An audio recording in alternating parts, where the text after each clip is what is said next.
ठाकरेंची शिवसेना आणि मनसे एकत्र येण्याच्या चर्चा 2 महिन्यांपासून सुरू आहेत। दोन्ही भावांनी एकत्र यावं असं कार्यकर्त्यांच्या मनात आहे, पण ठाकरे बंधूंची युती प्रत्यक्षात होणार का हा प्रश्न उपस्थित होतोय। अशातच ठाकरेंच्या शिवसेनेचे नेते संजय राऊत आणि मनसेचे मुंबई अध्यक्ष संदीप देशपांडे यांच्या विधानांवरून संभाव्य युतीत मिठाचा खडा तर पडणार नाही ना असा सवाल उपस्थित होतोय। रिपोर्टमधून पाहूया।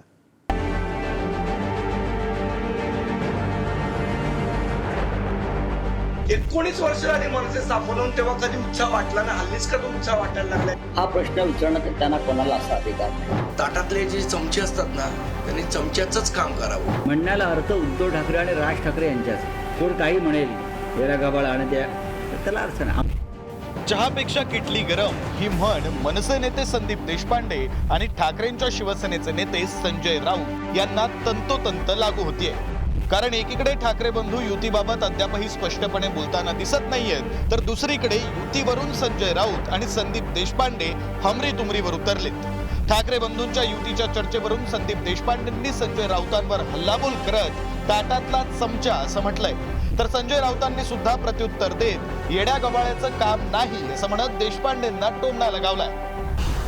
विश्वप्रवक्ते असं म्हणाले की आम्हाला प्रश्न कोणी विचारू नये, गल्लीवरनं दिल्लीपर्यंत प्रश्न विचारांनी आम्हाला सल्ले देऊ नये की आम्ही कोणाला प्रश्न विचारायचे आणि काय विचारायचे। ताटातले जे चमचे असतात ना, त्यांनी चमच्याचंच काम करावं। त्यांनी बाहेरून घास भरवण्याचा प्रयत्न आम्हाला करू नये।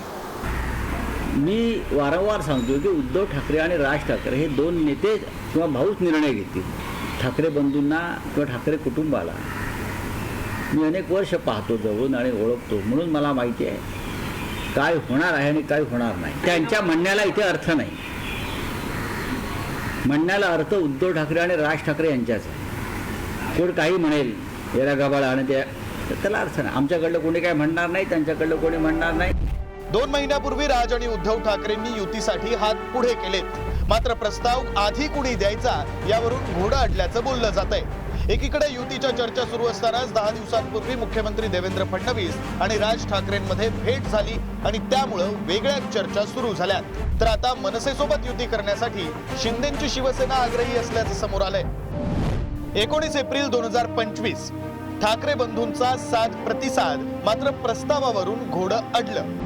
6 जून 2025 महाराष्ट्राच्या मनात आहे तेच होईल, उद्धव ठाकरेंनी स्पष्ट संकेत दिले। 12 जून 2025 राज ठाकरे आणि देवेंद्र फडणवीस यांची भेट झाली। एकनाथ शिंदे लवकरच राज ठाकरेंना स्नेहभोजनाचं निमंत्रण देणार। काल जो उत्साह दिसला तो याच्या आधी कधी 1 वर्षापूर्वी नाही दिसला, याच्या पूर्वी 2 वर्षापूर्वी नाही दिसला। 19 वर्ष झाली मनसे स्थापन तेव्हा कधी उत्साह वाटला ना, हल्लीच का तो उत्साह वाटायला लागला? याचा कधी विचार करणार आहोत की नाही आपण? हेच संजय राऊत 4 महिन्यापूर्वी आम्हाला बोलले की बाळासाहेबांचा फोटो का लावतात ते आमच्या मुलातनी लावलेला तेव्हा, बरोबर ना?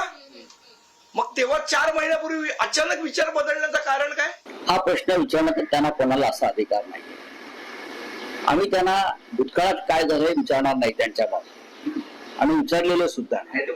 भारतीय जनता पक्षाने केलेल्या बेईमानी विरुद्ध आम्ही एकत्र आहोत। दुधानं तोंड पोळल्यावर ताकही फुंकून प्यायचं या म्हणीप्रमाणे मनसे पावलं टाकत असल्याचं दिसतंय।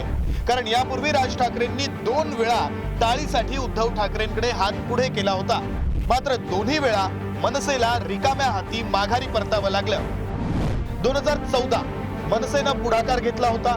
2017 युतीचा प्रस्ताव घेऊन बाळा नांदगावकर मातोश्रीवर गेले होते। 2025 युतीबाबत चर्चा, मात्र प्रस्तावावरून अडलं। ठाकरे बंधूंनी एकत्र येण्याची शक्यता वाटते। आता प्रयत्न त्यांचे सुरू आहेत।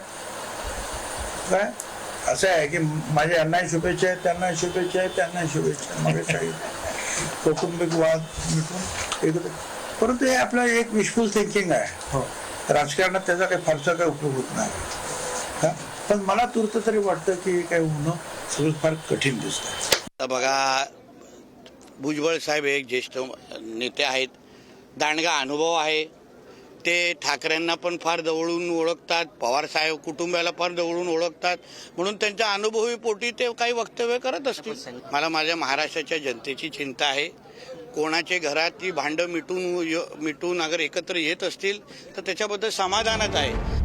खरं तर मनसेचा विधानसभेत एकही आमदार नाहीये, मात्र मुंबई महापालिका निवडणुकीत मनसेच्या मतांची टक्केवारी निर्णायक ठरू शकते. परिणामी स्थानिक स्वराज्य संस्थांच्या निवडणुकीच्या तोंडावर राज ठाकरेंसमोर भाजपसह दोन्ही शिवसेनेचे पर्याय खुले आहेत. अशा परिस्थितीमध्ये आपलं अस्तित्व टिकवण्यासाठी ठाकरेंच्या शिवसेनेलाच राज ठाकरेंसमोर प्रस्ताव ठेवावा लागेल असं राजकीय तज्ञांकडून सांगितलं जात आहे. आणि त्यामुळं आता उद्धव ठाकरे टाळीसाठी हात पुढे करणार का, हाच सर्वात मोठा प्रश्न आहे. ब्युरो रिपोर्ट, पुढारी न्यूज.